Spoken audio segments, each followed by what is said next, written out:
fez a partir da coleção da Regina Pinho de Almeida. Ele fez um recorte muito pessoal dessa coleção. Convido todos a visitar a coleção, quem já não visitou. O Tadeu vai comandar a mesa aqui, que nós vamos falar sobre catalogação, um aspecto que está, em geral, nos bastidores do colecionismo, mas que é essencial para que a coleção atinja todo o seu potencial em termos de divulgação, em termos de organização e até mesmo, enfim, vários aspectos que a gente vai conhecer. Então, eu passo a palavra ao Tadeu Chiarelli para apresentar os nossos convidados. Convido vocês a voltar amanhã. Várias questões que a gente está falando aqui ecoam em debates programados no ciclo. Amanhã, por exemplo, a gente vai ter um debate, se não me engano, sobre endowments amanhã, que é um tema que acabou de ser abordado na mesa anterior, quer dizer, como é que a gente garante a perenidade das instituições. Então, eu convido vocês a voltarem amanhã, a voltarem na quinta-feira e no sábado. São 3 dias ainda que a gente tem pela frente no ciclo. Muito obrigado, Tadeu. A palavra é sua. É isso, eu tenho um microfone para vocês. Bom, boa noite. Bem-vindos. Eu queria agradecer o convite para participar dessa mesa, para mediar essa mesa, cujo título é Catalogação e Gestão, Metodologias, Visibilidade e Valoração de Coleções. Que eu acho que o Ney Vargas, que é o organizador aqui dessa série de encontros, eu acho que ele foi muito feliz, porque eu acho que essa mesa trata de questões que não têm a mesma visibilidade, né? Quer dizer, quando se fala de coleções públicas e privadas, fala-se, enfim, desse lado mais institucional, a visibilidade da coleção e tal. E aqui eu acho que a gente vai falar muito de uma questão de gestão da coleção, que são os passos, são as atividades que não têm o mesmo protagonismo das outras questões, mas que, do meu ponto de vista, são questões fundamentais para o bom andamento e para consolidação das coleções, que é aquele trabalho de base, vamos dizer assim, trabalho cotidiano, trabalho fundamentalmente de gestão, que engloba a catalogação e todas as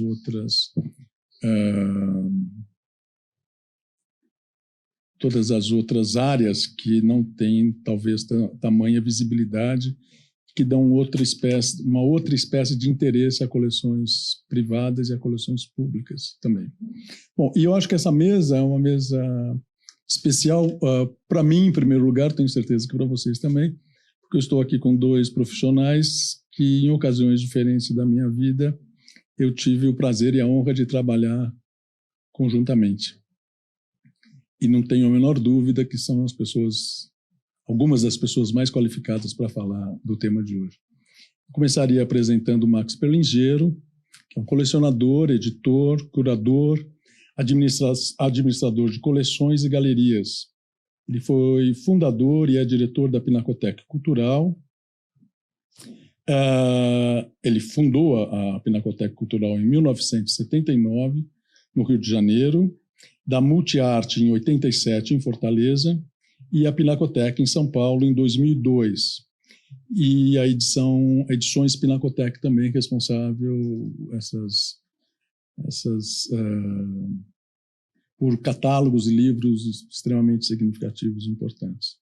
Desde 1983, dedica-se a administrar coleções e atualmente administra 18 expressivas coleções de arte brasileira. Do meu lado direito está a Fernanda D'Agostino. Ela trabalha na Pinacoteca de São Paulo desde 2013, onde é coordenadora do Núcleo de Acervo Museológico, responsável pelos processos de aquisição, documentação, empréstimo e informação do acervo artístico e dos comodatos feitos pela instituição. Eu acho que aqui está bem discriminado o que significa gerenciar. Eu acho que a gente vai ter a experiência da Fernanda, que trabalha com uma coleção pública, e o Max com coleções privadas. Eu acho que vai ser muito interessante.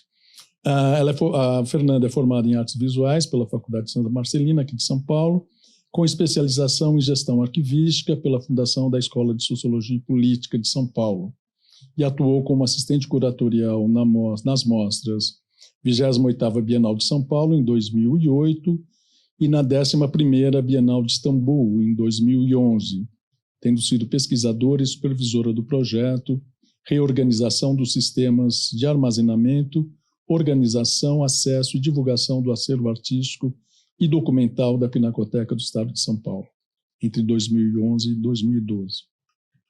Enfim, a minha proposta, como a Fernanda trouxe uma pequena série de slides para embasar a sua fala, a minha sugestão é que a gente comece, se você não se importar, Max, que a gente comece com a Fernanda, a gente sai daqui para assistir a apresentação e depois a gente volta, fala o Max e a gente continua. Muito obrigado, então. Vou passar para a Fernanda.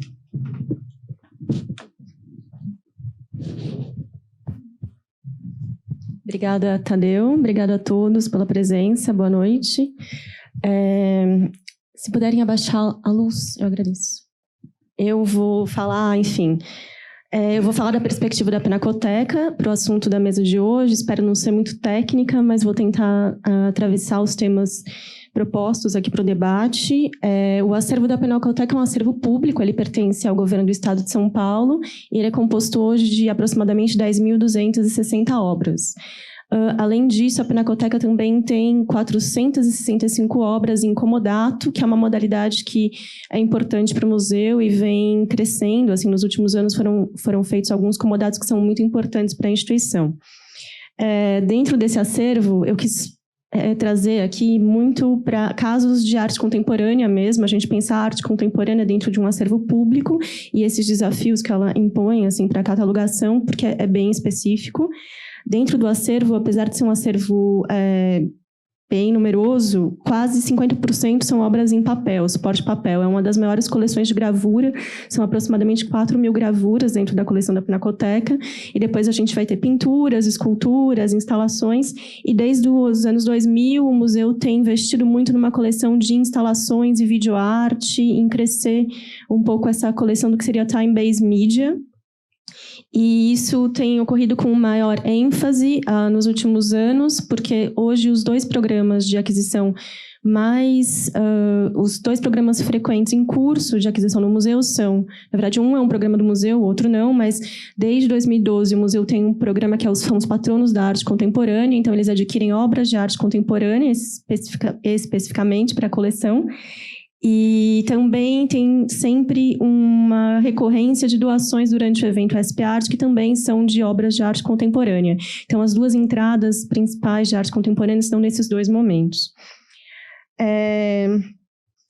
Eu trouxe aqui também, que achei seria interessante comentar, que a Pinacoteca sempre adquiriu obras, de uma certa forma, contemporâneas, né? A gente tem, por exemplo, a pintura O Bananal, do Lazar Segal, que é uma pintura de 1927. Ela foi adquirida pelo governo do Estado em 1928. A pintura São Paulo, da Tarsila do Amaral, que é uma pintura de 1924, ela foi adquirida também como uma compra do governo do Estado de São Paulo em 1929.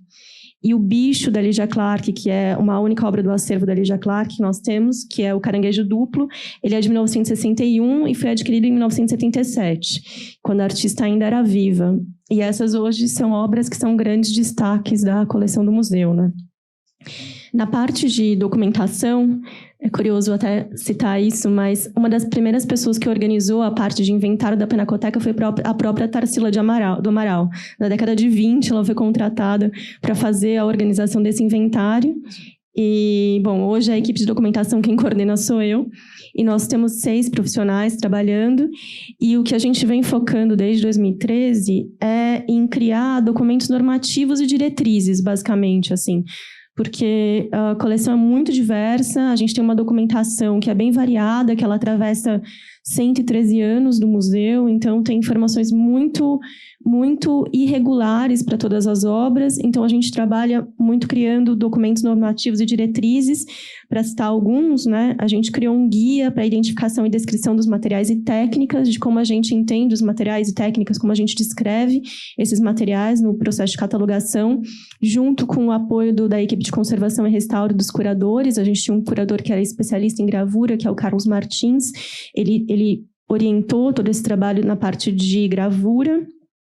A gente também escreveu em 2014 uma política de acervo que dá conta de atravessar todos esses procedimentos, desde o procedimento de entrada da obra, catalogação, procedimento de movimentação, empréstimo, uso de imagem. A gente tenta contemplar, não é super extenso, mas a gente tenta contemplar todas as atividades que envolvem, né, a gestão de uma coleção e documentar isso na política para saber quais são as linhas claras que a gente está atuando, assim como a gente está atuando hoje, em consonância também com a Secretaria de Cultura, porque as normativas são bem claras para o trabalho com o acervo vindas da Secretaria, então a gente tem que respeitar isso.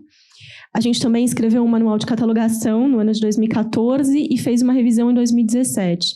Dá bastante trabalho fazer um manual de catalogação, mas é uma ferramenta importante para receber profissionais para trabalhar ou pesquisar a coleção e entender como a gente faz essa documentação.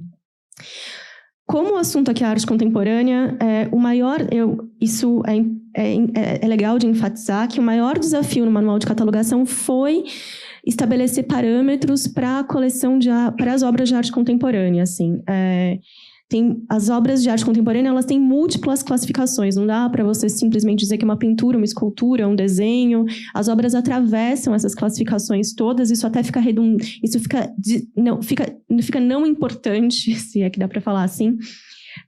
E até porque depois no final do século XX, os artistas querem mesmo expandir essas relações entre as classificações. Eles querem sair dessas caixinhas e questionar, às vezes, até a própria classificação artística para as obras e tudo mais. Então, também, outra coisa que acontece muito com a arte contemporânea, que é um desafio para a gente trabalhar e que no manual de catalogação foi bem difícil, é que muitas obras entram para o acervo não como objetos físicos, mas como projetos, como orientações, como memoriais descritivos, que o que a gente está recebendo na aquisição ou na doação do artista são orientações que vão ser executadas num outro momento.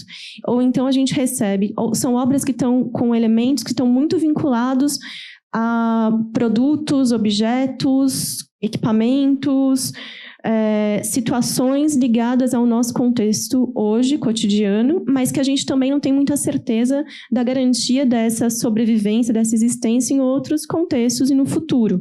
Então, quando a gente recebe esses memoriais, é muito caso a caso como a gente vai abordar a documentação disso, que acaba sendo um viés importante para a preservação, mas que ao longo da minha fala agora eu vou enfatizar mais com alguns exemplos reais.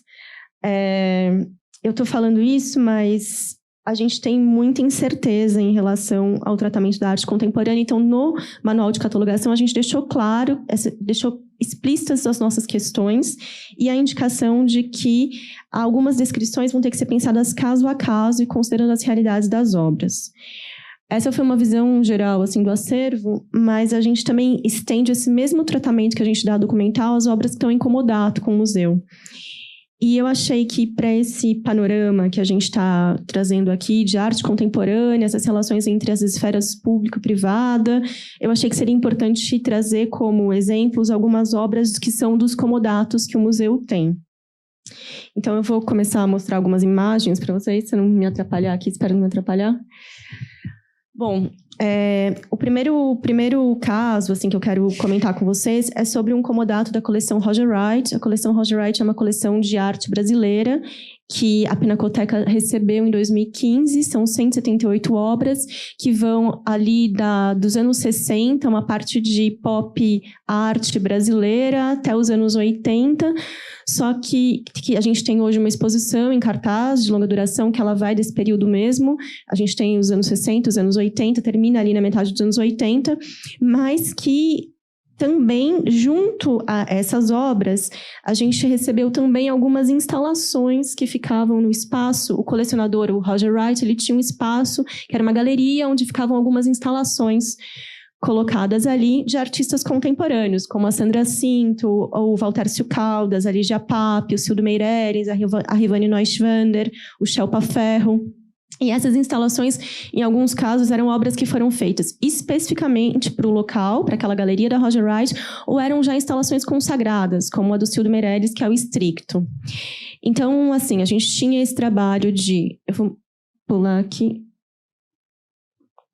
A gente sabia que ia receber esse comodato, a gente tinha uma situação muito especial de poder conhecer as obras, de conhecer as instalações antes delas irem para o museu, só que a gente também tinha ali um desafio que era, a gente não tinha, porque elas vinham de uma coleção privada, que tem uma outra forma de fazer a sua gestão e tudo mais, a gente perdeu esse histórico de como os artistas instalaram as obras nesse espaço. Então, a gente não tinha memoriais de montagem, a gente não tinha uma documentação de como essas obras foram colocadas ali. E nem qual foi, de fato, a participação, ou como se deu a participação do artista na elaboração da instalação naquele local. Então, foi super interessante para o museu, porque a gente tinha que fazer todo o memorial descritivo de como essas obras estavam instaladas no espaço da galeria, e, além disso, ir atrás de conhecer o histórico dessas obras e também uma estratégia que a gente assumiu logo do princípio, assim, já entendendo que era preciso fazer esse traslado, digamos assim, das obras e uma tradução também das obras que estavam naquele espaço físico para o espaço do museu, que é a Pinacoteca. A gente assumiu que uma primeira necessidade seria entrar em contato com todos os artistas e fazer com eles uma pequena conversa ou uma entrevista para adaptar ou para pensar formas de exibir esses trabalhos na Pinacoteca. Então, o que a gente tem, por exemplo, nessa imagem, no primeiro plano, é a obra Stricto do Cildo Meireles, por exemplo. A gente tem aqui uma outra visão da obra, que são essas barras, que a gente tem as algemas e as bolas de ferro, e ali como se fosse uma situação de uma mesa de interrogatório. E aí aqui a obra, quando a gente instalou na Pinacoteca, a gente entrou em contato com o Cildo e a partir do desenho que a gente fez da obra, da instalação no espaço da coleção, a gente adaptou o trabalho junto ao artista para o espaço expositivo da Pinacoteca, que, por exemplo, é uma sala que já tinha suas próprias barras de ferro, então que a gente abriu mão das barras de ferro, das colunas de ferro que existiam ali no espaço expositivo da coleção.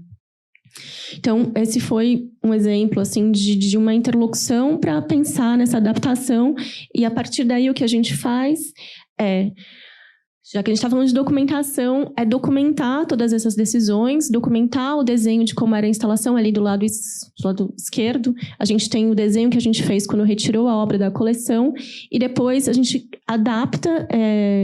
Depois a gente faz um memorial indicando todas as condições que foram estabelecidas para a exibição da obra na Pinacoteca. Então, tudo isso vira uma parte muito importante documental da obra que vai guiar montagens futuras e referências futuras para exibir essa obra ou até mesmo para emprestar. Eu gosto de imagens. A gente tem aqui também uma outra instalação que é do Valtércio Caldas, que é uma instalação dos anos 80. E aí essa obra está aqui, a imagem que a gente está vendo é ela instalada no espaço da galeria, da coleção Roger Wright, e nós medimos e fizemos um desenho, detalhe por detalhe, de como essa instalação estava colocada ali. E aí depois nós fizemos a montagem dela, que é uma foto da montagem dela na Pinacoteca, num espaço, numa sala. E aí nós fizemos a montagem junto também com o Valtércio Caldas, que também não tinha, era uma obra que não tinha memorial de montagem, e a gente foi buscar referências a uma obra...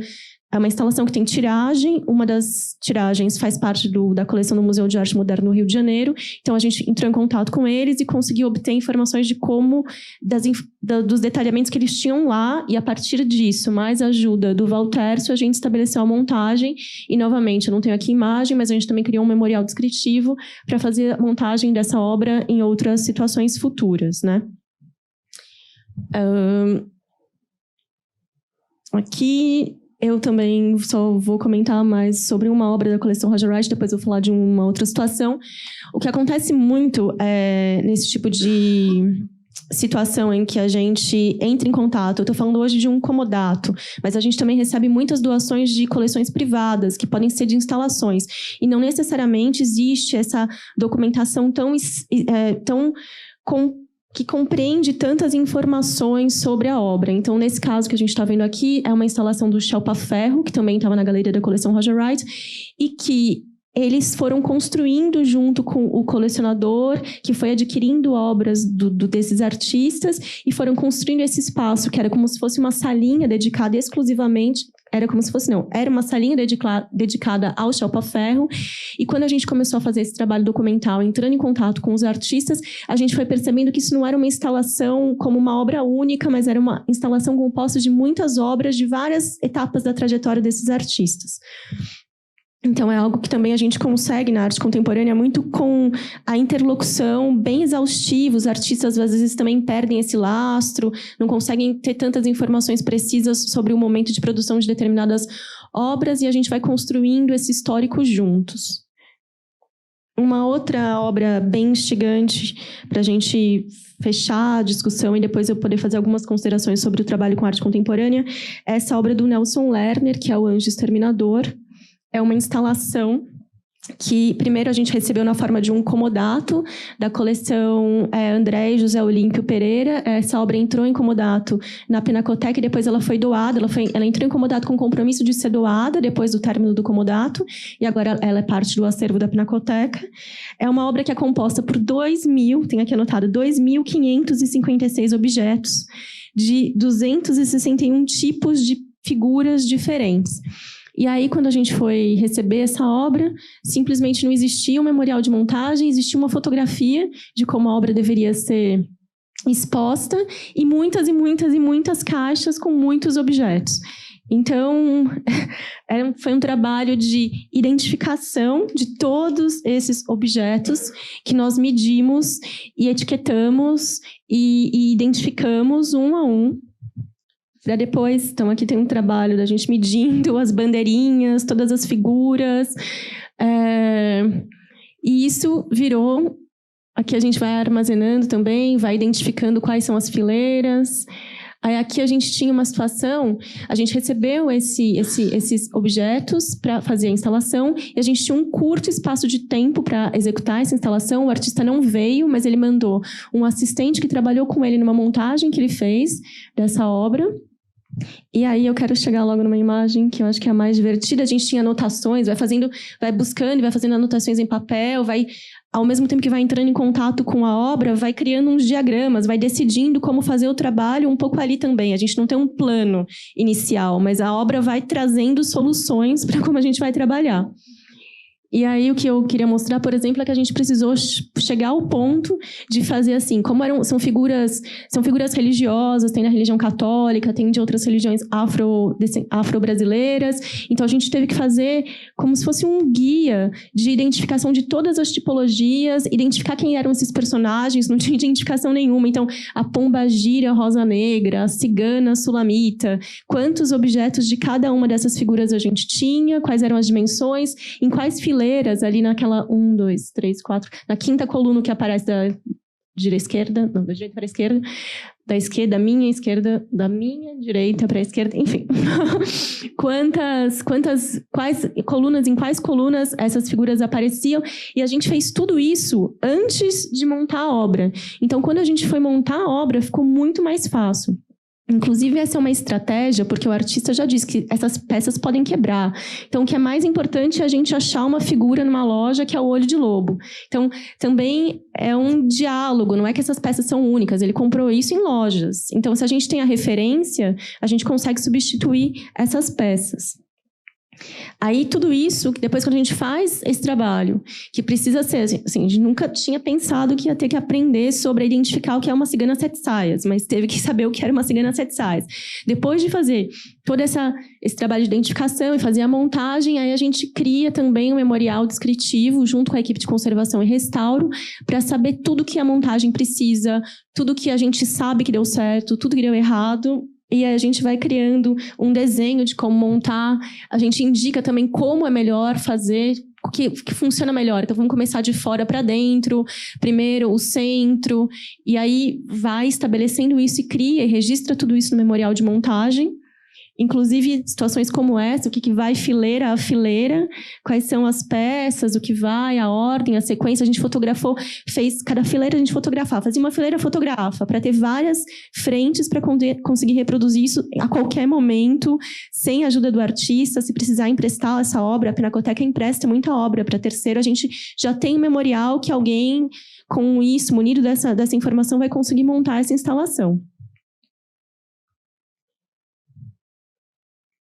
Aqui, mais uma imagem disso. Então, acho que era uma visão de duas realidades, né? Acho que essa obra do Anjo Exterminador mostra bastante o que a gente tem que produzir de documentação para conseguir montar e preservar as obras.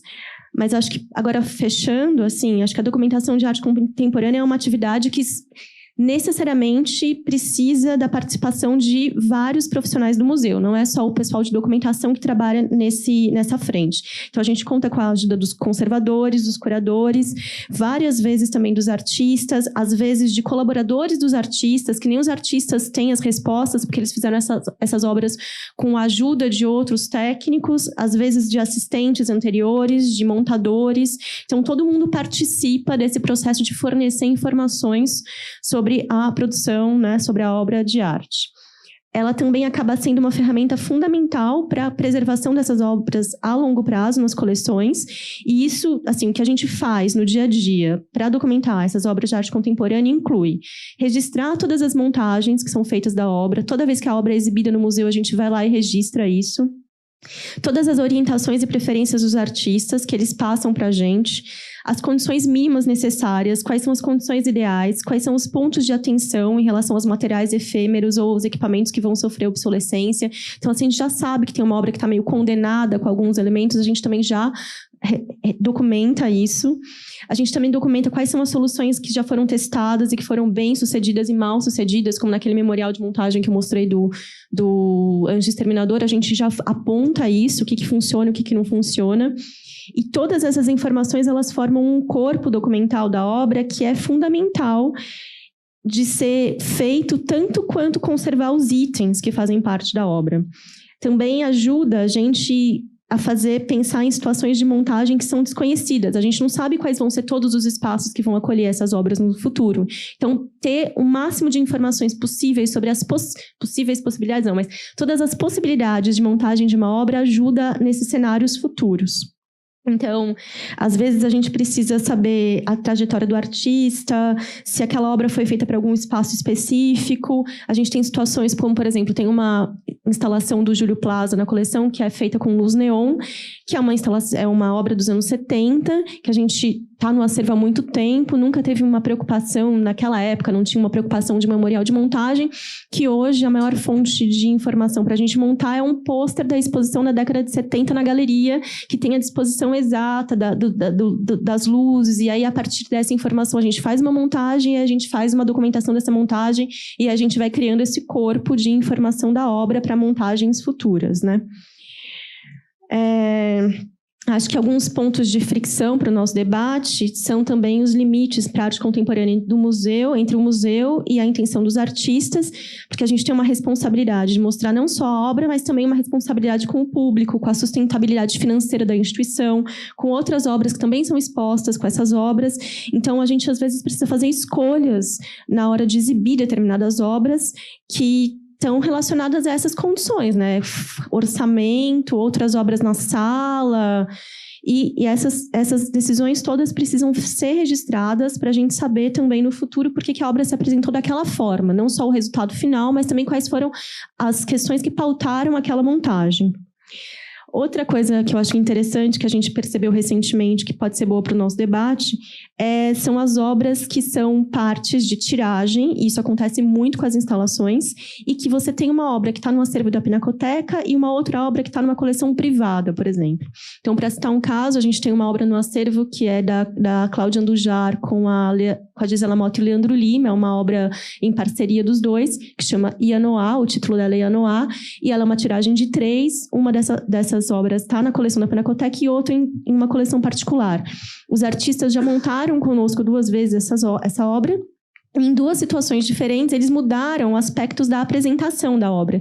E a gente tem isso registrado e a gente tem isso consagrado com eles.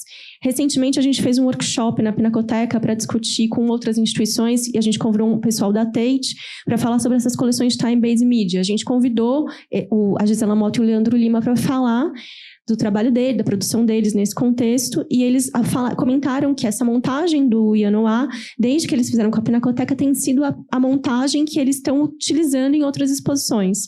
Mas e aí, como fazer essa comunicação, né? Como ter uma obra, a mesma obra em lugares diferentes e que ela vai se transformando também a cada montagem? Como que o colecionador vai receber essa informação? Como a gente vai conseguir montar a mesma obra quando ela for exposta? Acho que são questões de tiragem, assim, que para a gente da documentação e do museu interessa. E é importante, assim, de colocar num horizonte, né? Porque os artistas estão aí, mas depois os artistas não vão estar para sempre. Se for para deixar algumas estratégias possíveis que são bem-sucedidas e a gente tem utilizado na Pinacoteca, eu diria que para essa parte de documentação de arte contemporânea, a gente priorizar obter o máximo de informação do artista ou das pessoas que estão próximas ao artista durante a aquisição da obra, quando a obra está entrando, e não quando ela já é parte da coleção há muito tempo. Estabelecer, junto com o artista ou as pessoas que sabem sobre a obra, possíveis cenários para a exibição dessa obra no futuro e também explorar possibilidades de empréstimo com o artista, pensar cenários possíveis, criar e participar de uma rede para troca de informações entre coleções e instituições que possuem uma mesma obra, para a gente trocar essas informações de montagem, participar de projetos de compartilhamento de dados sobre coleções. A gente, por exemplo, faz parte, esse slide não está aqui à toa, a gente faz parte de uma rede de colaboração internacional que chama INCA, que é o International Network for the Conservation of Contemporary Art. E a gente, com parte desse projeto, faz entrevistas com os artistas, discutindo a obra em vários aspectos, os aspectos conceituais, os aspectos de preservação, os aspectos de modificação de algumas mídias, modificações do aspecto final da obra de apresentação, e a gente disponibiliza essas informações nesse site do projeto e acaba sendo uma ferramenta importante para pesquisadores que estão trabalhando esses artistas, e hoje na Pinacoteca a gente já tem 41 entrevistas, acaba sendo um fundo documental super interessante, tem artistas que nem estão mais vivos, como o Marcelo Nietzsche, que a gente entrevistou, e ele fala sobre a obra que tem no acervo, sobre a produção dele. Tentar realizar, sempre que possível, a primeira montagem da obra junto com o artista ajuda muito nessa parte documental da obra, e registrar isso é importante. Pensando num contexto mais amplo, internacional, é buscar essas melhores práticas em instituições que colecionam arte contemporânea, registrar todas as decisões que são tomadas e, em termos de preservação, a preservação de algumas obras de arte contemporânea ela ainda é muito incerta no futuro, mas ela depende muito da documentação. Então, se isso for feito exaustivamente na entrada, a chance de ter uma coleção que vai ter uma permanência, que vai poder ser exposta e utilizada, é muito maior. Acho que com isso eu encerro a minha fala e chamo os colegas para participar da discussão. Obrigada.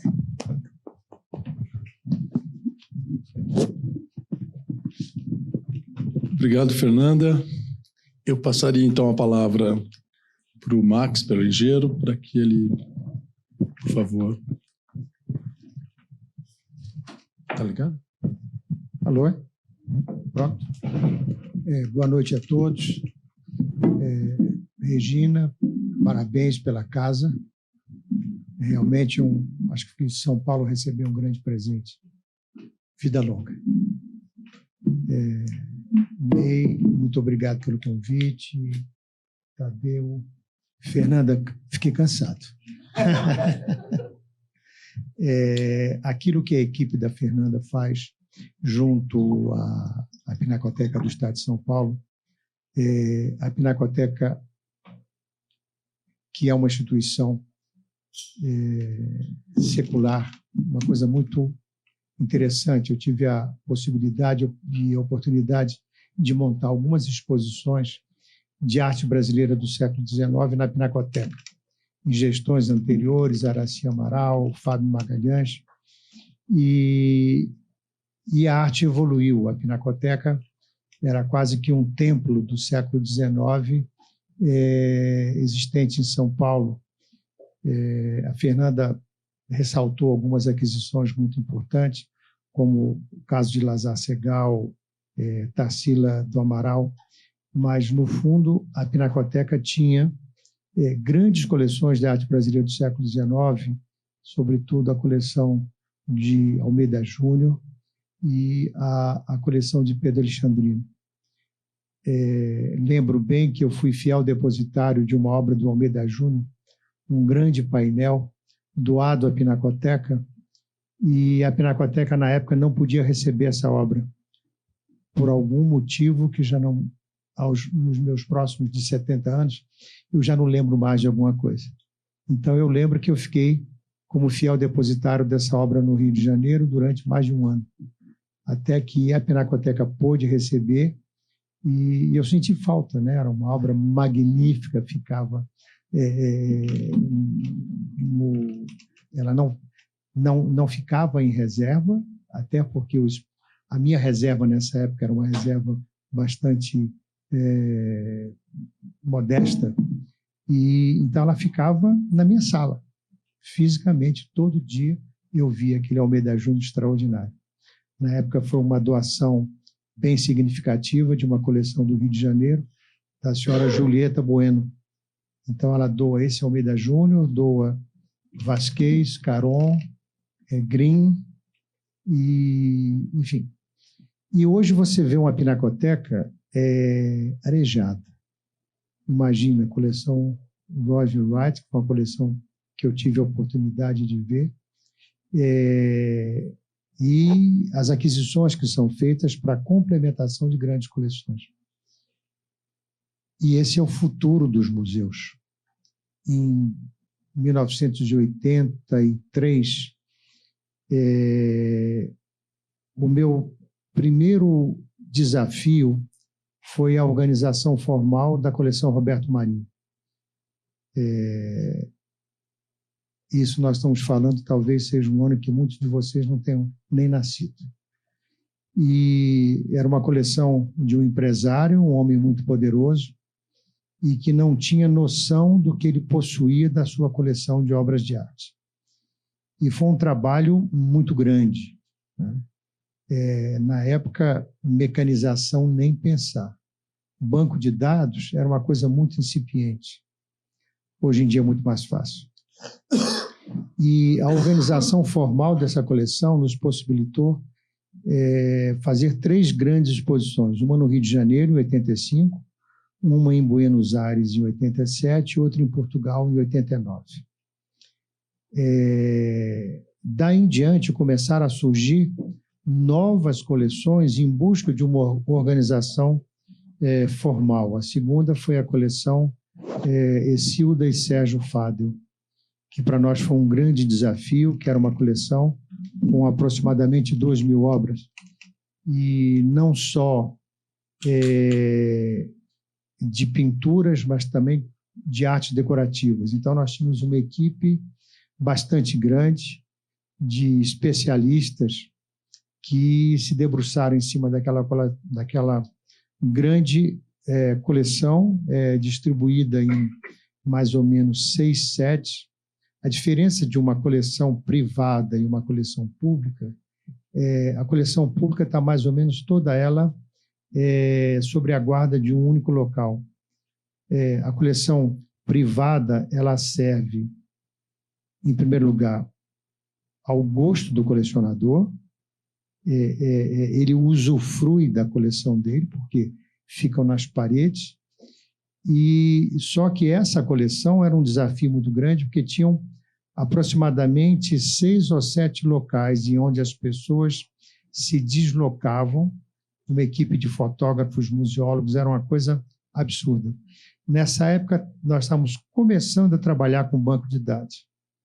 Em seguida veio a coleção do embaixador Walter Moreira Salles, quando nós fomos contratados, nos informaram que eram aproximadamente 50 obras. Trabalhamos durante um ano, aproximadamente 1.200 objetos catalogados. Então, as coisas começaram a ficar um pouco mais sérias, né? Para encurtar um pouquinho essa conversa toda, hoje a Pinacotec administra 18 grandes coleções. A mais recente é a coleção Satamini. Nós terminamos de fazer uma auditoria agora no Museu de Arte Contemporânea de Niterói, onde a coleção está depositada, e para que você tivesse noção de todo aquele universo. Aí você imagina ver, fotografar, redimensionar, e só que os números começaram a ficar um pouco assustadores para nós. Hoje, a gente fala em aproximadamente 25 mil registros, são 25 mil imagens, são alguns bilhões de informações, e isso diariamente existe uma equipe de atualização. E o que nós fazemos hoje, que é muito importante para as exposições que são produzidas no Brasil e no exterior? E isso a gente faz com uma tranquilidade muito grande. Todas essas coleções, um dos princípios que a gente sugere ao colecionador é que ele empreste. Uma coleção que não circula é uma coleção estagnada.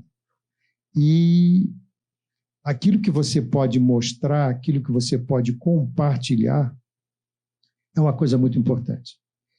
Então, hoje, a Pinacotec tem um departamento de empréstimo de obras que não são nossas. Quer dizer, hoje, alguns curadores vão montar uma exposição. Então, eles se deslocam até o Rio de Janeiro, nós temos uma reunião prévia, eu abro todo o meu banco de dados. Como a gente trabalha com banco de dados, a gente tem a possibilidade hoje de ter inúmeras filtragens, né? Com uma sofisticação muito grande, e de época, dimensão, enfim. Então, tudo pode.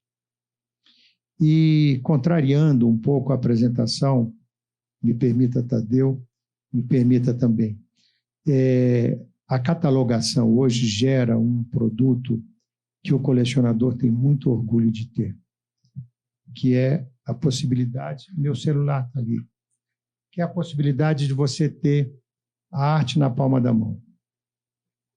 Há 15 dias atrás, eu tinha um colecionador que estava no Japão e foi visitar um museu a convite de um outro, a conversa fluiu, o assunto chegou em Lygia Clark, e ele disse, não, eu tenho 2 obras da Lygia na minha coleção, obras assim. E o curador do museu falou, bem, então quando o senhor chegar no Brasil, o senhor nos mande a informação. Ele falou, não, posso te passar isso agora. Ele abriu o aplicativo, que é chamado Acervo, e todos têm muito orgulho de ter isso na mão, porque estão entre amigos ou, enfim, seja lá a forma, e é uma interface bonita, né? E ele imediatamente exibiu as obras, e o curador falou, não, são exatamente essas obras, se encaixam dentro da curadoria que terá aqui no museu. Então, não, ele falou assim, não, em 30 segundos ele já gerou um PDF e já passou para o e-mail do museu, e eu já estava recebendo no Brasil uma solicitação de empréstimo para daqui a um ano. Quer dizer, esses facilitadores que existem hoje, talvez o nosso trabalho, ele só é possível porque esses facilitadores hoje te ajudam muito. Quer dizer, você quando abre um banco de dados, por exemplo, da própria Lygia Clark, hoje nós temos aproximadamente dentro desses bancos umas 60 obras da Lygia. Então, por exemplo, exposição da Lygia Clark, Museu de Arte Moderna de Nova York. Nós emprestamos aproximadamente umas 18 obras. Por quê? Porque nós tínhamos essa informação, exposição Tarsila do Amaral, Museu de Arte Moderna de Nova York. Emprestamos 30 obras. Quer dizer, então, Hoje, os curadores têm a possibilidade de perder menos tempo na pesquisa, ter acesso à obra, porque essas coleções não são públicas, elas ficam muito restritas hoje aos amigos e os iniciados, as pessoas que estão próximas da casa. E esse é o primeiro diálogo que eu tenho com o colecionador. Você permite que a gente revele a sua coleção para instituições, para que esses empréstimos sejam feitos, sem problema nenhum. Perfeito. Ninguém. O colecionador e eu. Mas quando eu digo eu, sou eu mesmo. Tá? Esse banco de dados funciona de duas formas. Existe um administrador, tá? E existe um viewer. O colecionador só tem acesso ao visualizador, que é aquilo que ele gosta, que é aquilo que ele tem extremo prazer até de exibir para os amigos. Tá? E o administrador sou eu. Isso tudo hoje funciona através de algoritmos. Quer dizer, cada colecionador tem uma senha, essa senha é mudada por uma máquina, nem eu sei. Você recebe um SMS e você tem 30 segundos para atualizar a sua senha. Se você não está na sua sala, ela automaticamente desaparece.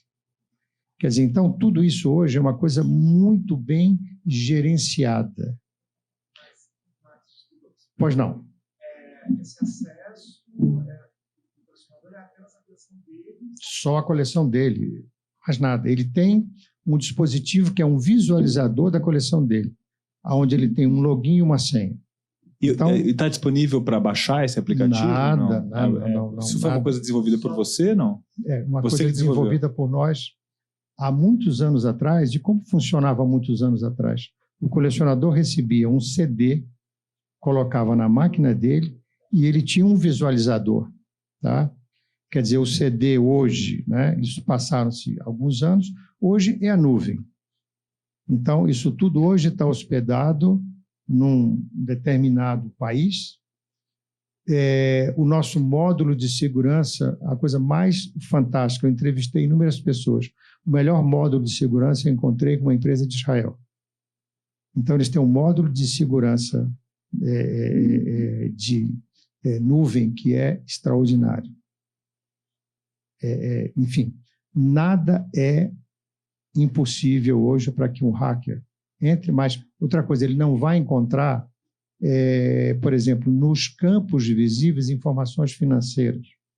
Essas informações financeiras estão guardadas num outro espaço. Tá? Evidentemente, quando você começa a trabalhar com isso hoje, essas informações todas se juntam. Um dos nossos maiores desafios ano passado foi a coleção Luiz Paulo Montenegro, que foi exibida na Espanha em 2018, e nós tivemos um curto espaço de tempo para produzir tudo, inclusive um livro com 500 páginas. Quer dizer, como nós tínhamos toda a possibilidade de administração, eram 8 pessoas trabalhando na coleção de forma autônoma, e eu era o último a olhar. Quer dizer, eu, dentro de todas as minhas inúmeras atividades, hoje, para mim, é a mais prazerosa, independente das exposições que são feitas, tudo isso. Por quê? Porque foi um desenvolvimento que foi nascendo junto. E tem outra coisa, as pessoas não trabalham juntas. O meu pensador com relação à parte de realização, de modificação, mora em Limeira, interior de São Paulo. Nós trabalhamos remoto, e geralmente de madrugada. Como eu durmo pouco, e ele também, de madrugada a gente está trocando informação, e atualmente nós estamos redesenhando tudo, porque qual era o nosso maior desafio?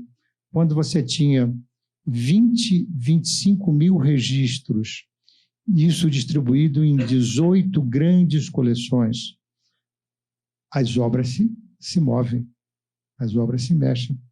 era você ter repetições de registro. Então, isso hoje está sendo pensado exatamente em números não existentes. Quer dizer, isso tudo hoje fica tudo junto, guardado dentro de um grande oceano, e você pinça esses números, canalizando ele para um pequeno rio. E isso hoje nos tirou um tremendo de um problema, porque obras que saíam de uma coleção iam para um empréstimo, e tudo funciona como se fosse instantâneo. Aquisição de uma obra, empréstimo de uma obra, permuta de uma obra, tudo é possível de ser feito. Tá? O colecionador tem uma atualização instantânea. Existe uma rotina montada, evidentemente não com o colecionador, mas com os departamentos de aquisição ou financeiro, ou seja lá quem for. Imediatamente, quando ele adquire uma obra, quando ele recebe uma carta de solicitação, essa carta nos é enviada, abre-se uma ficha de ocorrência, essa ficha passa a ser uma verdade, porque já está autorizado o empréstimo, depois nós checamos todo tipo de informação da segurança daquele empréstimo ou não, uns evidentemente não têm nenhum tipo de garantia, são negados não por nós, mas pelo colecionador. Nenhum fotógrafo entra mais na casa do colecionador, porque nós automaticamente já enviamos uma imagem de alta resolução, já temos autorização do fotógrafo para que aquilo seja reproduzido. Quer dizer, então, funciona mais ou menos como uma máquina. Quais são os critérios para se negar um empréstimo? Basta você não ter uma equipe profissional que cuide. E isso hoje é muito comum. Uma instituição que não vale a pena citar, fazendo uma exposição determinada, fez a solicitação de uma obra e a produtora não era uma produtora confiável, a empresa de seguro queria emitir um certificado sem emissão de apólice. Um dos maiores problemas que eu tive na Espanha, muito boa a sua pergunta, é o seguinte: quando nós começamos a analisar o contrato entre a Fundação Banco Santander e o colecionador no Brasil, então havia um contrato de empréstimo, esse contrato foi analisado por nós, e em seguida havia uma apólice de seguros. Uma apólice de seguros feitas na Espanha, sem cláusula de terrorismo nem vandalismo. Eu falei, não empresta. Não tem jeito. Essas cláusulas existem, só que elas não são usadas. Por quê? Isso gera um DX a mais que torna o seguro um pouco mais caro. Isso quer dizer, hoje a Pinacoteca administra um grande volume de seguros e os nossos benefícios nós transferimos aos nossos clientes. E as nossas apólices, o clausulado é diferente de um clausulado padrão de uma seguradora. Quer dizer, nós introduzimos melhorias e que, na realidade, não custa nada a mais ao cliente. Às vezes, até algum desconto. Só explicando o que é o clausulado, são aquelas são as cláusulas acrescentadas, Claro. As cláusulas específicas do contrato que não estão previstas no formulário padrão, né? Sim. Esse clausulado hoje, sobretudo aqui no Brasil, para as apólices de fine arts, são altamente viciados. E quando você solicita à seguradora que modifique, eles não discutem. Tudo bem, a gente modifica, não tem problema nenhum, não. Então, por que já não propôs? Quer dizer, porque geralmente quando as pessoas aceitam aquilo que está escrito, né? Quer dizer, a nossa responsabilidade ela vai muito além do que nós poderíamos ter uma boa prestação de serviço ao cliente. A gente analisa absolutamente tudo. Tá? Na plateia, eu tenho um amigo que eu tive o prazer de convidá-lo hoje, que é o Igor Queiroz Barroso, que é um grande colecionador de Fortaleza. Nós administramos a coleção dele, por acaso ele estava em São Paulo hoje, e ele talvez seja hoje um dos grandes emprestadores. Hoje, fora da casa dele, deve ter umas 6, 7 obras. Então, ele tem uma obra na Espanha, tem uma obra nos Estados Unidos, tem 2 obras em São Paulo, e uma obra dele agora está indo para o Rio de Janeiro. E quando nós começamos a falar sobre administração de coleção, formação de coleção, nós tivemos esse diálogo, né? É fundamental que você tenha o espírito público de saber que você simplesmente você guarda uma coleção. A tendência das maiores coleções de arte brasileira é tornar-se públicas. Isso eu não tenho a menor dúvida. A coleção Satamini encontrou o seu endereço, a coleção Maria Luísa e Oscar Americano tem o seu endereço, a coleção Gilberto Chateaubriand tem o seu endereço, e assim vai. A coleção Fundação Edson Queiroz, uma coleção feita em aproximadamente 15 anos, fruto do espírito empreendedor do Ayrton Queiroz, que era o chanceler da universidade.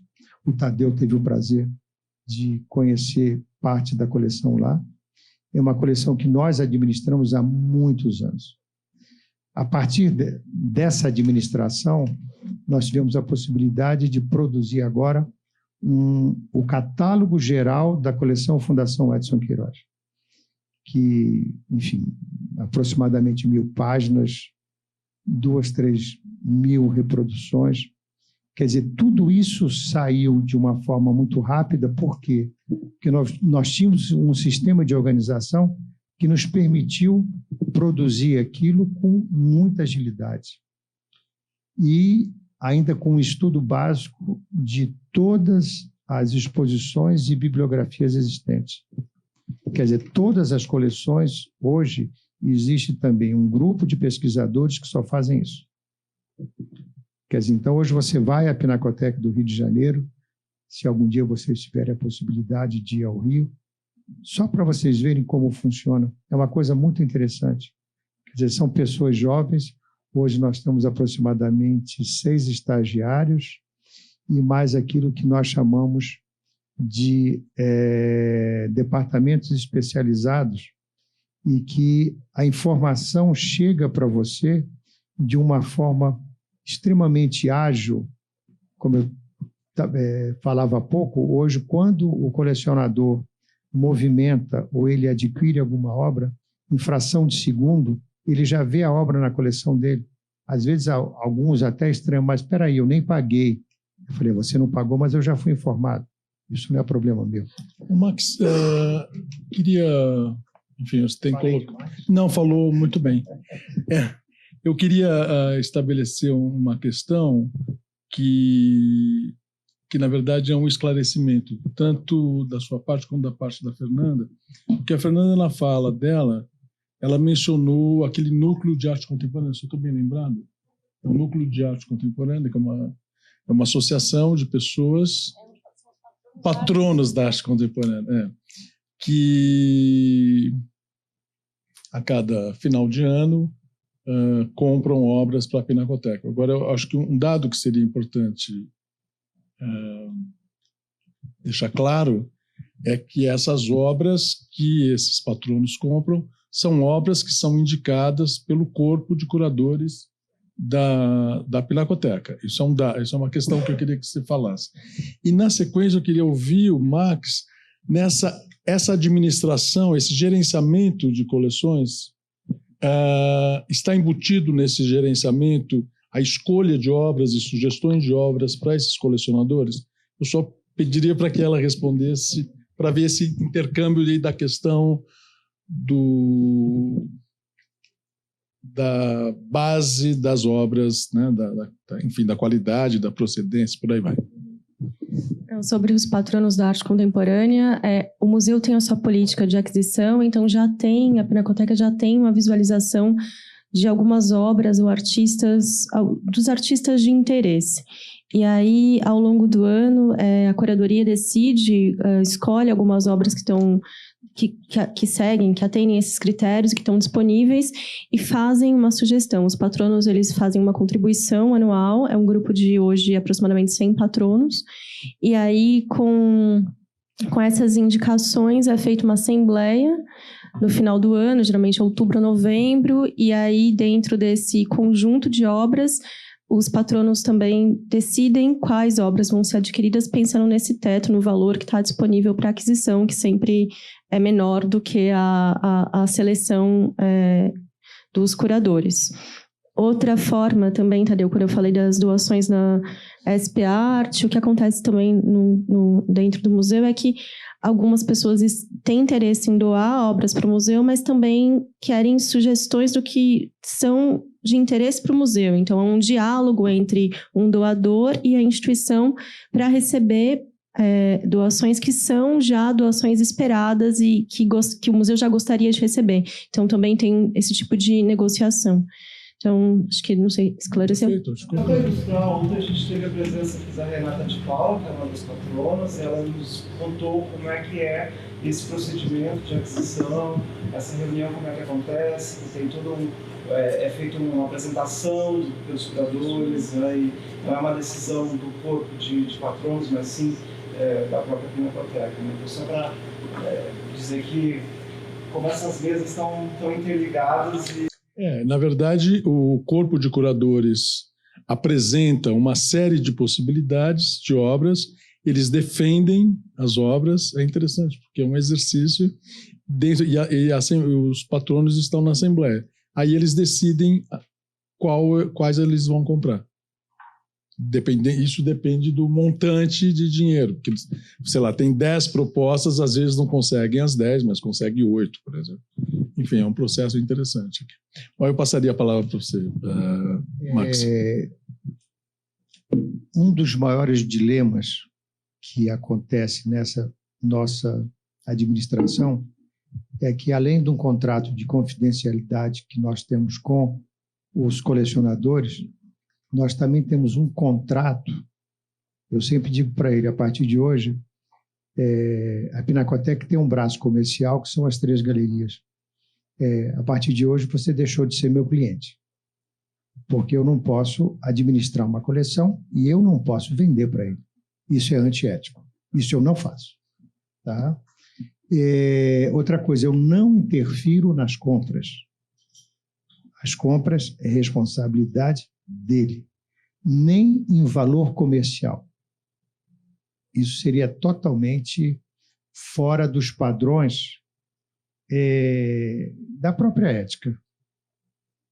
A única coisa que eu faço é sugerir um condition report, quer dizer, o estado de conservação da obra, que às vezes as pessoas compram sem saber, na realidade, qual é o estado de conservação daquela obra.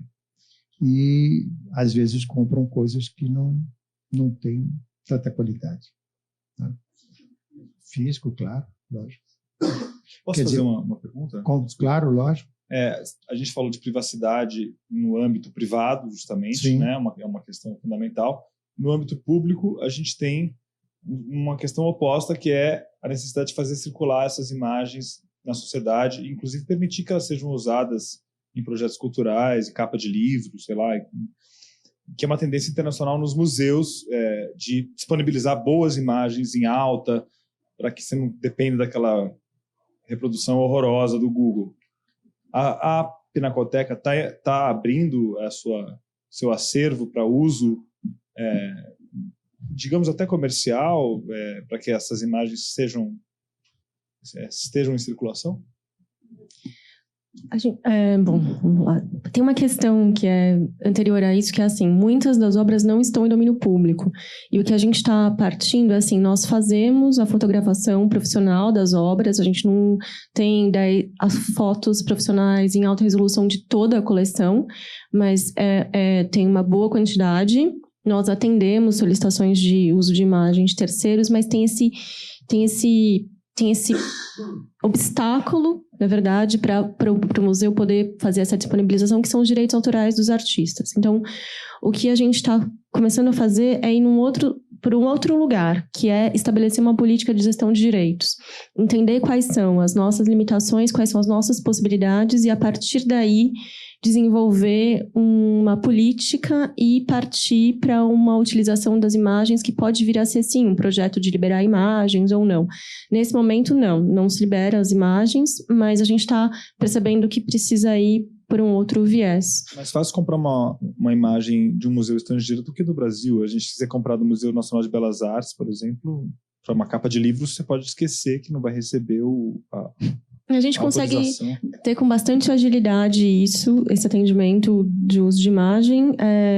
Vem solicitações de fora, a gente consegue atender, e tem sempre uma contribuição que é solicitada, mas tem muita gratuidade também, porque se é uma finalidade não comercial ou um projeto institucional, educativo, isso é liberado.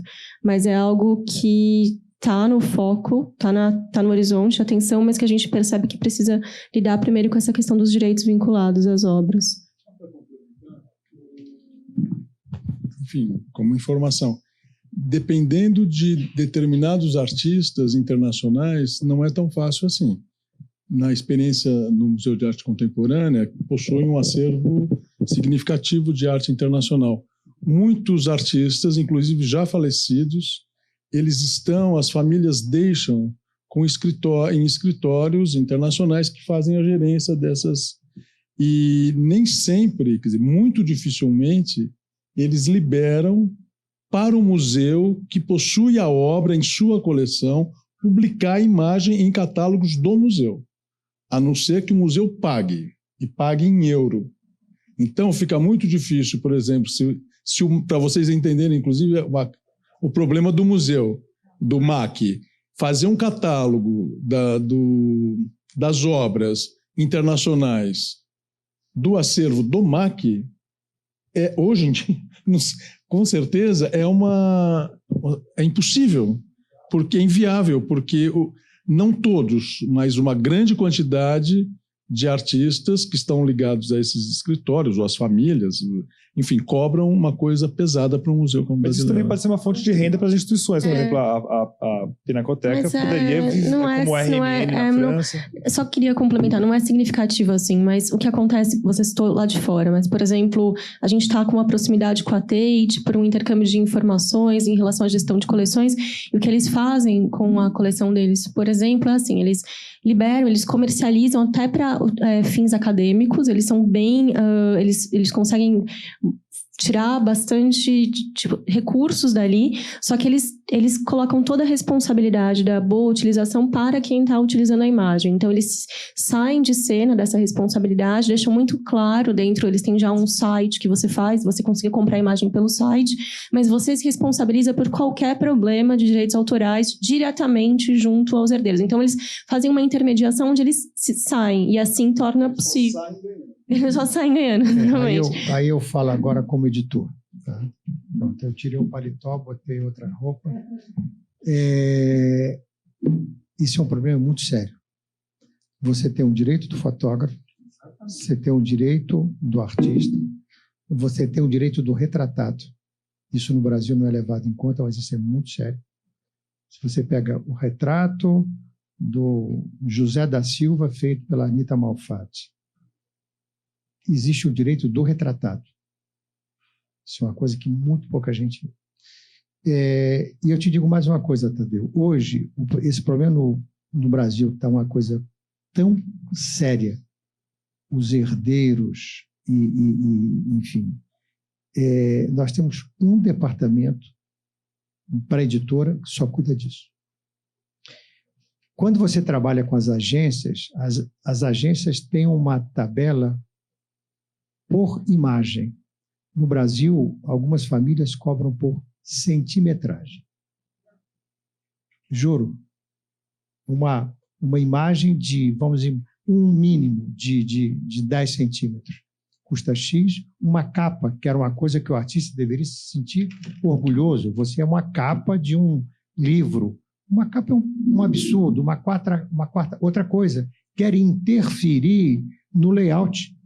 Eu preciso de um PDF para saber como é. Aí estão se passando de pato a ganso, né? Aí a coisa já é muito mais séria. O pessoal do Matisse pede para que envie as provas de prelo para a Fundação Matisse aprovar a prova de impressão. Quer dizer, só atrasa em 6 meses a impressão do livro. Mas você sabe que as agências estrangeiras hoje, elas são extremamente ágeis. Não, e os números não são absurdos. Tá?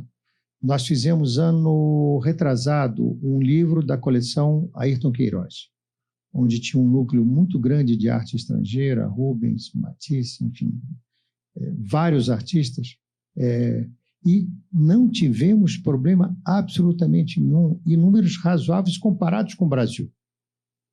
Quer dizer, era alguma coisa em torno de entre 300 euros, 500 euros, sei lá quanto, mas era uma coisa de uma agilidade muito grande. Os artistas latino-americanos, todos têm chu solar, todos têm alguns até se sentem orgulhosos.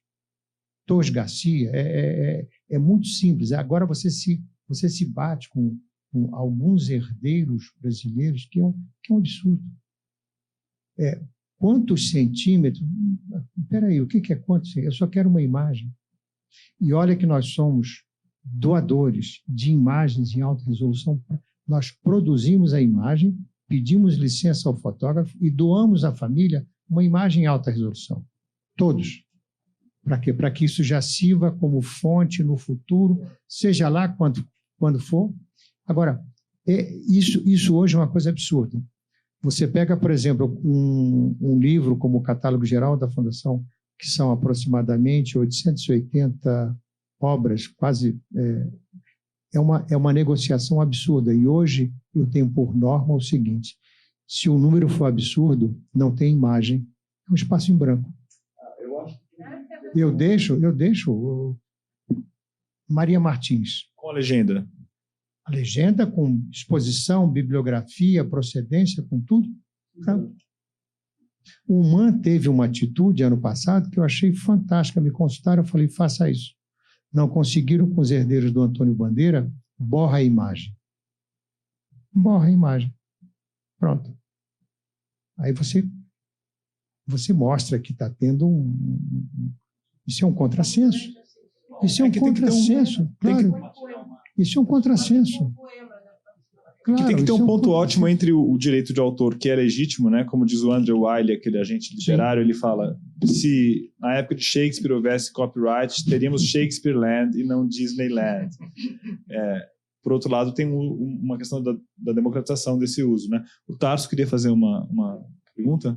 Não, na verdade, compartilhar uma experiência que eu tive que me deparei com uma situação dessa no passado. Estava fechando a edição do filme da biografia da Milo Vilela, que o Tadeu participa, e ele deu um depoimento muito interessante sobre o processo de construção do acervo atual do MAN de São Paulo. E aí, nessa passagem, a gente quis mostrar algumas dessas obras importantes adquiridas nesse período, que você mencionava na entrevista. E aí a gente passou uma relação de obras significativas de artistas brasileiros, que era esse o ponto do Tadeu, sobre a contribuição dela para o acervo, significativas adquiridas por ela nesse período. E aí a gente passou... E aí passamos ao museu, que é assim, um museu presidido por ela, né? E aí o museu falou, bom, essas obras aqui não estão... não temos imagens em alta. Preparem outra lista. Aí a gente falou, bom, a gente pode reproduzir. Aí eles falaram, não podemos porque estamos montando uma exposição, não temos equipe para mobilizar a reserva técnica.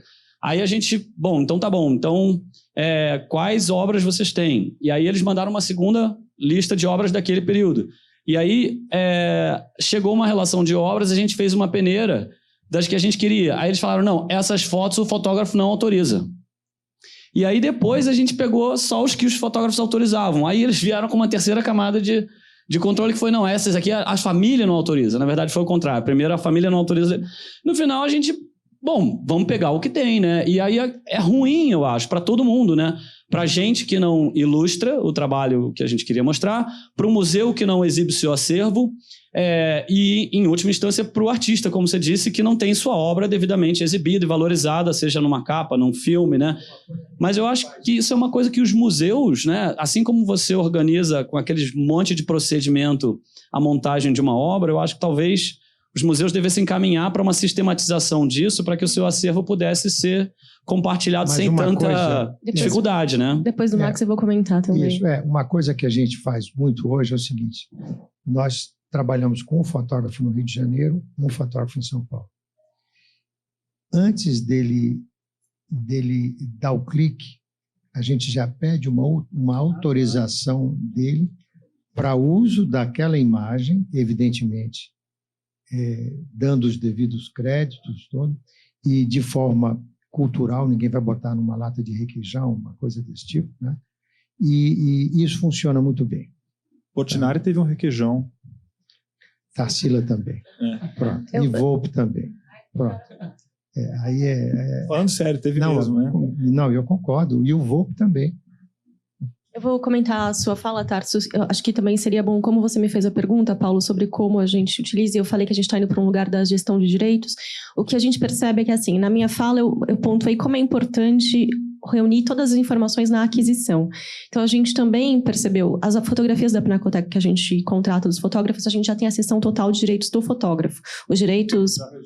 Já resolve isso, então as fotografias são do museu. A gente não tem mais os direitos do fotógrafo, tem que fazer a menção ao fotógrafo, como eu coloquei na minha apresentação, sempre tinha foto, mas os direitos patrimoniais são do museu. Agora, em relação aos artistas, como o Tadeu citou do MAC USP, que às vezes a gente não consegue reproduzir no próprio catálogo, são muitas situações com esse tipo de constrangimento. Então, nessa parte da política, a gente está indo num caminho invertido, que é, no momento da aquisição, já busca o artista ou o detentor dos direitos e coloca um instrumento à parte. A doação pode ter sido de um particular, mas a gente procura o herdeiro do artista e já obtém uma autorização para fazer uso dessa imagem, uma cessão parcial, para fazer uso dessa imagem nas publicações do museu, nos banners, nas exposições, educativo, e aí a gente já consegue resolver isso, porque é um momento... Geralmente a doação está próxima do artista, é um momento que tem muito diálogo e é um ótimo momento para conseguir essa sessão, porque você não tem uma finalidade específica. É uma coisa assim, é um museu. O museu precisa existir e poder difundir essa obra. Então, aquele é o melhor momento. Então, a gente tem ido por esse caminho e começou a fazer isso no ano passado, de ter esses direitos, mas para cobrir o acervo todo vai demorar muito tempo. Primeiro a gente vai estar estabelecendo assim, depois vai fazer isso retroativamente. O que a gente faz também muito é uma rede de trocas de informações sobre herdeiros, porque às vezes é impossível identificar quem é o herdeiro de determinados artistas, e a gente troca com outros museus, tem um banco de informações desses herdeiros também, que é outro desafio, né? Antes de entrar em contato, que pode ser uma surpresa, ainda tem a dificuldade de saber com quem entrar em contato. Mas isso hoje, a gente tem, sei lá, sem números de pedidos mesmo de museus, porque o que é mais complicado, um herdeiro morre. Então, aquele artista fica a informação de cessão de direito a certo. Você não tem como chegar. Aí você acaba virando um investigador. Sim, mas ele morreu, ele tem um sobrinho, e aí nós vamos atrás até encontrar um advogado. Aí é mais fácil, aí é uma questão de dinheiro, né? Maria Martins, briga de família. Um mora no Canadá, outro não sei aonde. Pronto, então, 2 autorizam, um não está com vontade de autorizar aquele dia. Pronto, você não tem como fazer. Quer dizer, com a arte contemporânea é muito fácil, com a doação atual, porque o artista está vivo, né? O artista tem um maior interesse em que a obra dele circule dentro do museu, em publicações, enfim. Agora, quando você trabalha com a família do artista, isso hoje é um absurdo.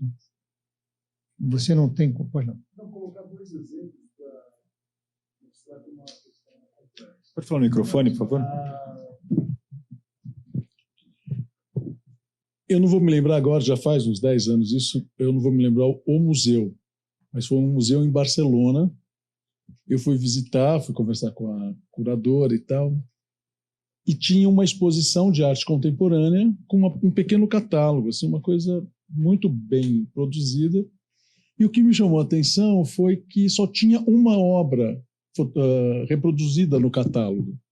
E eu achei estranho, porque era uma exposição de arte super contemporânea, a maioria pessoal da região ali, e só tinha uma obra. Eu falei, mas por que só essa obra? Qual é que privilégio? Ela falou assim, não, só esse artista permitiu que nós usássemos a imagem da obra dele sem cobrar. E todas as obras eram uma exposição de doações recentes. E a situação, isso é na Espanha, né? Então, a única imagem que ilustrava o catálogo, sei lá, tinha umas 20, 30 obras, era o Museu de Arte Contemporânea, que tinha uma imagem apenas porque eles não permitiram que a obra que estava no acervo usasse. Isso é um dado. Outro dado agora do Brasil. Teve uma exposição feita no museu aqui de São Paulo, vou me reservar o direito de não mencionar o museu. Foi feito várias fotos da exposição. E o patrocinador resolveu, isso é inacreditável, o patrocinador da exposição resolveu fazer uma agenda, uma coisa assim de final de ano e tal, e tinha uma foto que foi escolhida, completamente ingênua, uma ingenuidade total aqui. Uma das fotos mostrava o trabalho de uma artista que estava na exposição do museu. Ela não teve a menor dúvida, ela processou a empresa e deixou o museu numa situação extremamente delicada, entendeu? Quer dizer, ela não teve a solidariedade, não quis conversar, não quis nada. Ela viu ali uma possibilidade de faturar uma grana e processou a empresa, e o museu ficou numa situação que perdeu o patrocinador, né? Enfim, isso é só... Posso fazer uma pergunta? Claro. Primeiro eu queria perguntar para os dois quais situações anedóticas vocês encontraram nas coleções, assim, encontrar uma obra esquecida. São fantasias que os leigos talvez tenham sobre a Pinacoteca, que talvez tenha alguma coisa que possa ser descoberta ali, ou numa coleção privada, um tesouro esquecido. Queria saber se isso acontece. E eu também queria perguntar para o Max, sobre a Kozak Naif, que foi uma editora importante, que consolidou muitos trabalhos de catalogação, se não me engano. A própria Maria Martins teve um livro que marcou. Sim. E que foi todo produzido com fotografias novas, feitas pelo Vicente de Mello ao redor do mundo. Ele foi para Tóquio, foi para... E queria saber em que medida que a catalogação ajuda a coleção a ganhar mais valor financeiro mesmo. Quer dizer, depois que você passa por uma coleção dessa, quanto você consegue dizer qual o salto que existe ali no valor global ali da coleção? Vou começar. Não, sim, tem alguns casos que são divertidos, alguns são trágicos, mas lembrei de algumas situações. Lembrei aquele caso que eu mostrei para vocês do Chalpa-Ferro, foi divertido, foi instigante, porque a gente entendia que era uma obra e depois descobriu que eram 10, e faz uma diferença bem grande. Mas eu também me lembrei, e aí tem a ver com as interpretações também, o entendimento da arte, né, nos diferentes tempos. A gente tem algumas vezes que fazer uns trâmites de transição, de transferência de acervo, do acervo da biblioteca ou do acervo do centro de documentação para o acervo artístico. Então, durante a gestão da Aracy Amaral ou de algumas outras diretoras, teve mas eu lembro bem da Aracy Amaral. Então, por exemplo, tem a Anabela Geiger, que hoje tem uma obra consagrada, que é o Brasil Nativo, o Brasil Alienígena, que são aqueles postais que ela faz. Tem o postal do índio, que ela comprava nas bancas, que vendiam nas bancas de jornal, e ela refaz essas cenas, né, imitando ali num outro contexto. Isso era uma obra que existia na pasta da artista na biblioteca, porque lá nos idos anos, ela enviou isso para o museu, e aí não tinha uma visão daquilo como obra naquele contexto. E acredito até que nem ela, a obra como ela é vista hoje, nem ela era vista pela própria artista naquela época. Então, essa obra ficou guardada na pasta da biblioteca, até que, numa pesquisa que alguém estava fazendo na biblioteca, da curadoria, percebeu aquilo, e a gente começou levou isso para o acervo artístico, analisou, avaliou e aí virou uma obra transferida. Então, isso acontece. Desenho da Maria Leontina, que também estava na pasta da artista. São esses entendimentos, ou então até uma fotografia do Mário Cravo Neto, que ela estava dentro do centro de documentação porque ele fez uma fala nos anos 70 na Pinacoteca, levou essa fotografia e aí isso ficou associado a esse evento e depois um curador fez uma exposição do artista e identificou essa fotografia, ela virou acervo artístico. Então, tem mais esse tipo de situação, de também que tem a ver com a recepção da obra, né? E que o museu está vivo, essas coisas, essas relações vão existindo. E o sentido inverso também é verdadeiro, assim, de repente uma publicação que entrou numa época que não tinha ainda essa visão, hoje ela pode fazer parte da coleção de livro de artista da biblioteca. Então, esses trânsitos, eles acontecem dentro do museu. No meu caso, eu tenho muito mais trágico do que anedótico. Felizmente. Anedótico, uma das primeiras coleções que nós começamos a fazer essa organização, o colecionador dizia o seguinte: eu tenho 3 obras de Alberto da Veiga Guiar. Na realidade, ele tinha 18. E não tinha a menor noção. Isso ficava num sótão. Na primeira reforma da casa, os quadros saíram dos quartos e foram para o sótão. E lá ficou por mais décadas mesmo, né? Então, ele só sabia que tinham 3 obras visíveis. E quando nós tivemos a possibilidade de ir a todos os lugares, então tinha uma série de quadros encostadinhos ali, felizmente preservados, né? E pronto, de uma coleção muito famosa. Trágico são as falsificações. Isso é trágico. Trágico.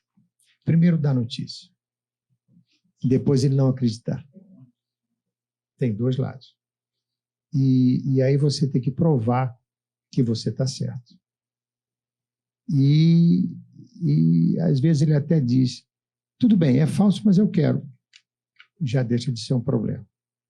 Mas você inclui na catalogação? Como é que você é responsável pela legitimidade das... As obras que são falsas, existem vários tipos de falsificação. Falso intencional, existe erro de atribuição. Então, aí você vem, um elenco. Aliás, nós já desvirtuamos aqui a nossa mesa. E o que compra coisa falsa quem quer, no século XXI, sabe? Eu tenho essa teoria, né? Depois que inventaram o rádio de pilha, que é aquela coisinha pequenininha assim, a velhinha de Taubaté ficou esperta, né? Quer dizer, quando você compra uma obra de arte hoje que notoriamente vale 100, você paga 1, ou é roubado ou é falso. Pode ter certeza. Mas tem os leilões, né? Os leilões hoje não mais, mas... Os leilões... Os leilões...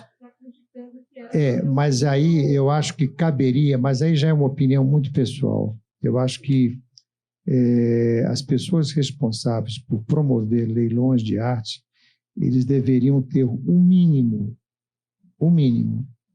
de responsabilidade. Um minuto.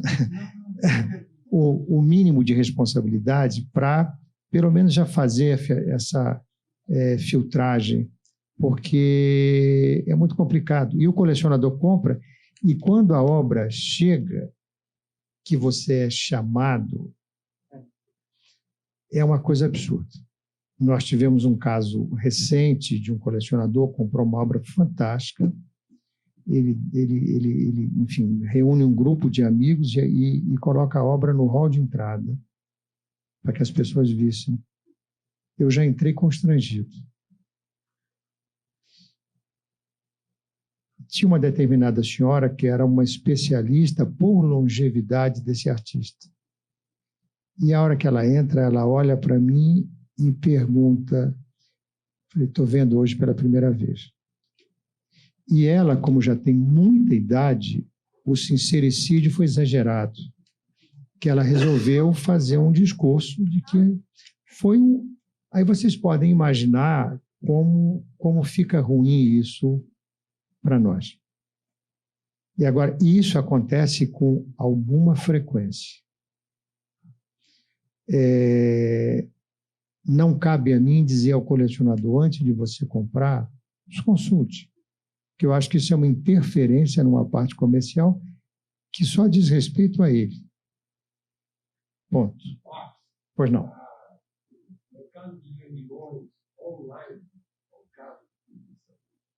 Não, eu acho que não é um caso de polícia, eu acho que é um caso. Olha, pois eu vou contar uma história muito engraçada. Um grande empresário, mas um grande empresário, tinha uma filha muito jovem, com 22 anos. Essa menina casou e ela era evidentemente herdeira, né? Então ela tinha muito dinheiro também. Ela e o marido, que eram duas crianças brincando, passavam a noite comprando obra de arte em leilão na internet. Um belo dia ele me ligou e falou assim: Max, eu acho que a minha filha não está... Chegou um monte de quadro na casa dela, tapetes e não sei o quê. Vai dar um... Olha lá, mas eu acho que ela gastou um bom dinheiro. As embalagens eram as coisas mais extraordinárias. Eu acho que um museu não embalaria daquela forma. As embalagens eram invejáveis. Embalagens incríveis, fantásticas. E aquilo estava tudo assim num quarto, as duas crianças numa alegria, porque eram muito jovens mesmo. Ela deve ter gasto perto de R$1 milhão ao longo de uns 5 meses. Enfim, alguns artistas conhecidos, evidentemente, mas talvez como o valor patrimonial de aquilo tudo não chegasse a 10% do valor. Porque nesses leilões existe uma coisa terrível. O seu lance equivale a 10% do valor da obra. Então, você está dando R$100, na verdade, o seu lance é de 1.000, que você paga em 10 vezes sem juros. Então, é um caos. Aí, evidentemente, eu saí da casa da mocinha, não falei nada, olhei, tá bom. Fui conversar com o pai e falei: olha, interdita. Eu queria fazer uma pergunta em relação ao trabalho que vocês fazem, o grau de sofisticação que vocês têm aqui no Brasil.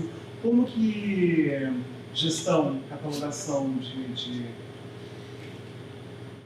de coleções no Brasil pode ser vista no ambiente latino-americano ou mesmo internacional? Qual é a situação, a posição do Brasil nessas duas áreas de atuação? Hoje, os colecionadores notórios têm as suas coleções organizadas. Aliás, uma resposta que você tinha, só uma complementação. Quando você arruma a casa, a sua casa passa a valer mais. Não tenha dúvida. Porque nós opinamos, inclusive, com relação à conservação. A maioria dessas coleções tem muitas obras sob papel, e tudo aquilo que pode agregar valor, isso é informado, né? As coleções brasileiras, hoje, na sua grande maioria, elas são muito organizadas. Todas. Eu não conheço nenhuma coleção acima de um determinado teto que não tem um mínimo de uma organização formal. Então, eu acho que isso é muito organizado, né? Como?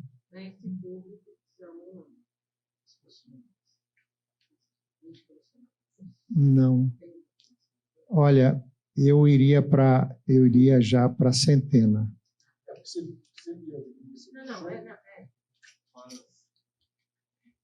Hoje, por exemplo, nós temos uma coleção em Alagoas, que é uma coleção linda. Uma coleção que deve ter umas 90 obras, mas 90 obras muito expressivas. Muito expressivas. Tem talvez a maior floresta de Lazacegal, da Bienal de 55. Tem uma Tarsila, pequena, mas de muito boa época. Tem obras importantes de Vitor Brecheret. Então, é uma coleção formada através do gosto pessoal de um casal em Alagoas, que que eu tenha conhecimento, é única no estado, e que dá enorme prazer, porque cada obra adquirida é uma festa. Um das minhas atribuições hoje, eu acabei me especializando em sucessão. Sucessão é um outro assunto que daria um belo seminário aqui. O que acontece? Patrimônio de arte, antigamente estava dentro de uma categoria, talvez fosse o 5º ou 6º nível de valor patrimonial. Hoje é o 1º. Nós estamos fazendo hoje a 5ª sucessão, e sucessão robusta.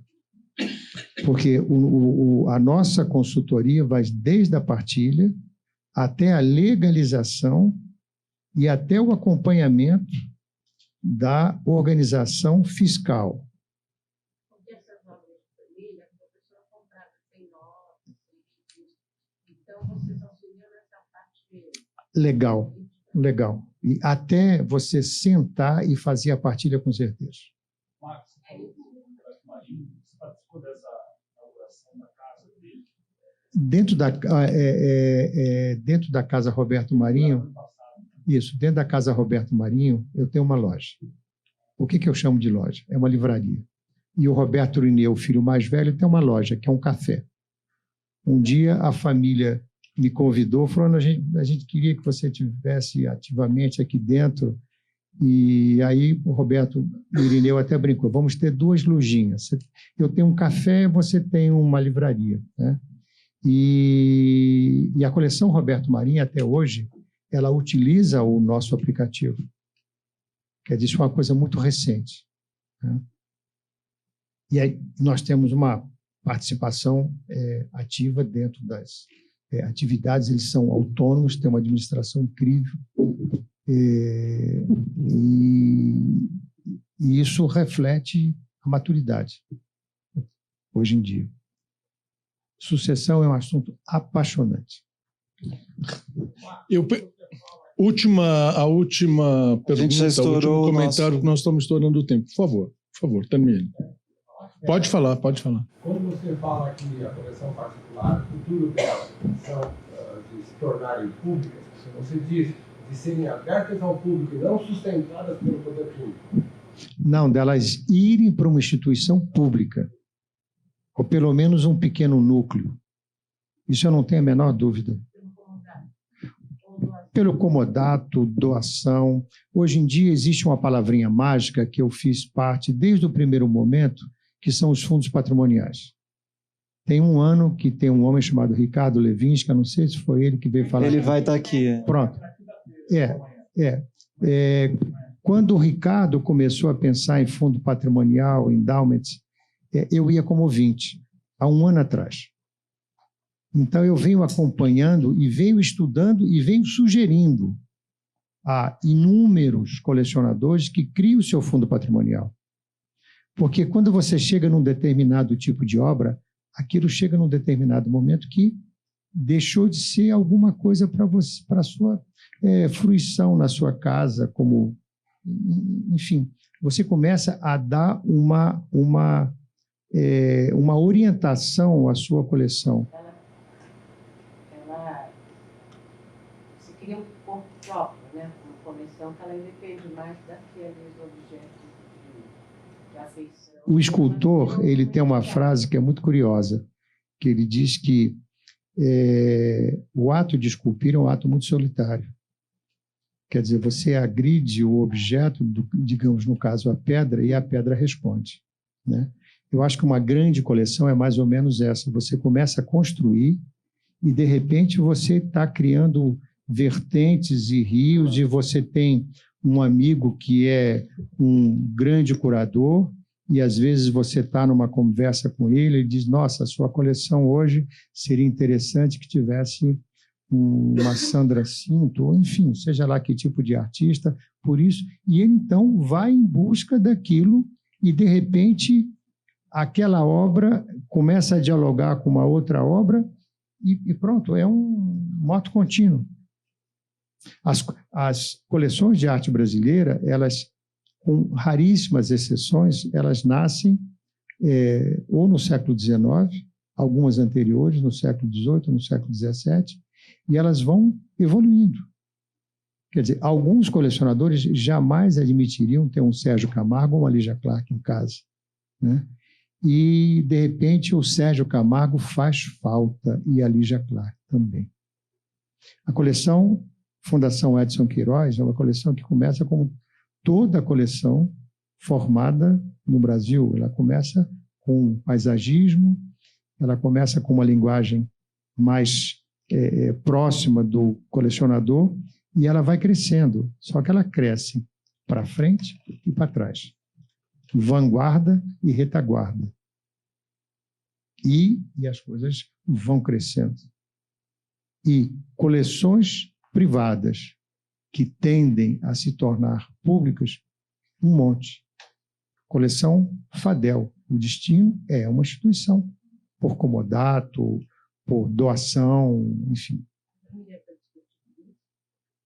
A família está pensando que era um sonho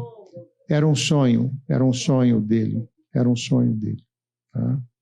E o que é mais bonito é que a família está uníssona, eles têm a intenção e é uma coleção muito grande, é uma coleção gigante. Bom, pessoal, nós estamos... A Fernanda tem mais alguma coisa a dizer? Não sei. Eu queria só passar para eles, quer dizer, antes de finalizar, as últimas palavras para os participantes da mesa. Começaria com Fernanda, por favor. Eu acho que eu vou responder, vou usar essa última palavra para responder a pergunta do Ney sobre esse cenário latino-americano que você queria saber. Acho que assim, os diálogos são poucos, pelo menos da perspectiva da Pinacoteca, a gente acaba seguindo mais os Estados Unidos, a Inglaterra, que eles têm a American Association of Museums, a gente acaba pegando esses procedimentos, tem o Collections Trust, tem o Spectrum, são normas que são utilizadas nos Estados Unidos e Reino Unido e que a gente acaba, de gestão de coleções, que a gente acaba usando como referência e muitos museus fazem assim.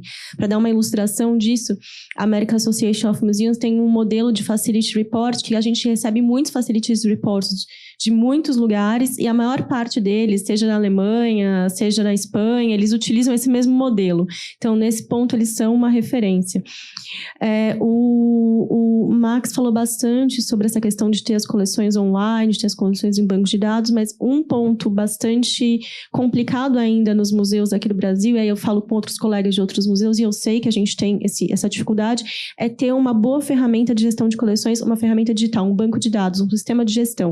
Esses de colecionadores, eles atendem algumas demandas, mas o museu ele tem uma complexidade de ações, de pessoas que acessam, pessoas que precisam de informações para finalidades específicas, e isso é uma coisa que no Brasil, no nosso cenário, ainda os museus estão se debatendo em relação a uma solução para esse problema. Então, essas foram... Não queria deixar você sem resposta. Eu quero deixar aqui de público o seguinte, se a Pinacoteca tiver interesse, como o Instituto Tomiotaki está conversando conosco agora, eu disponibilizo sem custo. Para a instituição não custa absolutamente nada. Qual é a maior vantagem hoje? É aquilo que eu digo, quando você trabalha, eu sou obsessivo, eu sou engenheiro de formação. Tá? Quando você trabalha hoje com banco de dados, o céu é o limite. Tudo pode. Você quer criar um campo novo de busca? Pode. Você quer criar um determinado nível de acesso para um determinado grupo? Pode. Tá? Outra coisa, o que você precisa? De uma máquina, você precisa de uma internet, no mínimo civilizada, e gente, treinamento. Tá? Então, a Pinacoteca está pronta para conversar, dialogar, sem custo. Obrigada, Max, por levar essa informação. Terminamos muito bem esse encontro. Bom, eu falei para vocês que eram pessoas especiais aqui, por isso que, enfim, eu agradeço a Fernanda, agradeço ao Max, e em nome da Regina, em nome do Paulo, do Ney, eu agradeço a todos a presença e reafirmo que amanhã continuamos os encontros. Muito obrigado a todos, uma boa noite.